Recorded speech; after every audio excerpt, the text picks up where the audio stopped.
పొగమంచు పోవడం వల్ల రాహుల్ మరియు స్వాతి కనిపిస్తారు. వాళ్ళు పూర్వం మాయమవ్వడంతో వాళ్ళు చీకటి లోకంలో చిక్కుకుపోయారు. అఖిల్ మరియు ప్రియ మిగతా స్నేహితులను రక్షించడానికి పూజారి విద్యలను ఉపయోగిస్తారు. వారి ప్రాణాలను కాపాడడానికి చివరి ప్రయత్నం చేస్తారు. గ్రామం మెల్లగా తిరిగి ఆ శాపం నుండి బయటపడుతుంది. పొగమంచు పూర్తిగా పోతుంది.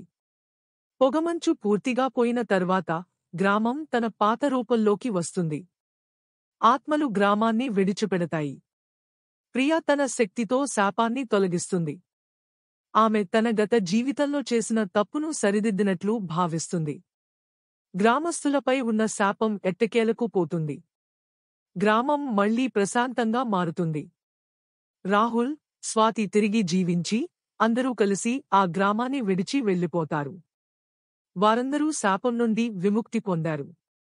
ఈ అనుభవం వల్ల అఖిల్ మరియు ప్రియ బంధం మరింత బలపడుతుంది.